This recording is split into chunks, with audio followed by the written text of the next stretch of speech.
በሕይወታችሁ ከባድ ወይንም ጨለማ ጊዜያቶች ውስጥ ተስፋ ብለን የምናስባት ነገር ለራሳችሁ የምትሰጡት ነገር ነው። የውስጣዊ ጥንካሬ ትርጉሙም እሱ ነው ይላል።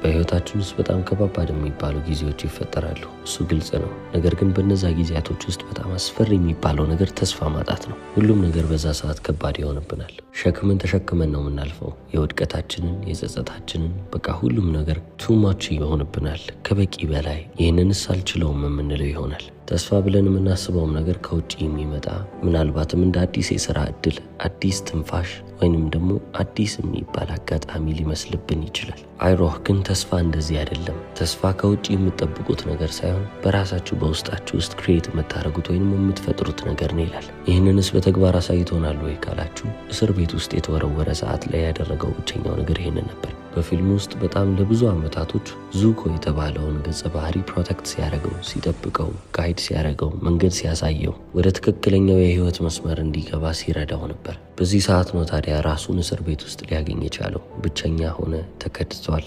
በተጨማሪም ታስሯል።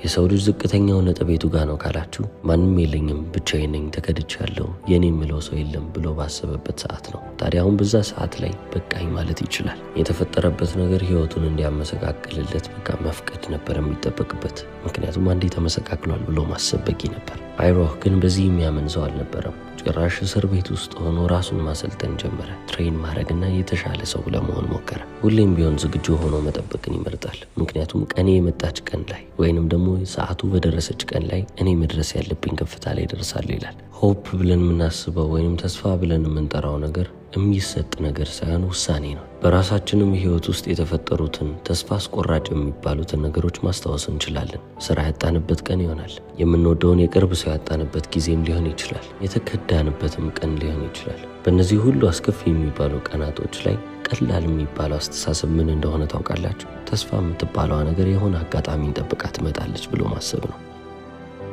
አይሮህ የተባለው ገጸ ባህሪ ግን የሚያስተምረን ነገር ተቃራኒ ብለን የምናስበውን ትምህርት ነው። ተስፋ ብለን ያሰብናት ነገር ከውጭ የምትመጣ ወይንም የምንጠብቃት ሳትሆን እኛ በውስጣችን ውስጥ ጨለማ በሆነበት ሰዓት ውስጥ የምንፈጥረው የምናመጣው ብርሃን ነው። በህይወታችን ውስጥ ያሉ ነገሮች እንዳለ እየተስተካከሉልንም የሚመጡት እኛ መጀመሪያ በውስጣችን ውስጥ ነገሮች ይስተካከላሉ ብለን ስላመንንና ተስፋ ስላደረግን ነው። ተስፋ ስናደርግ ሲባል ግን ይህን ያህል ከባድ የሚባል ነገር ማድረግ አይጠበቅብን። አንድ እርምጃ እንኳን ከተራመድን በቂ ነው።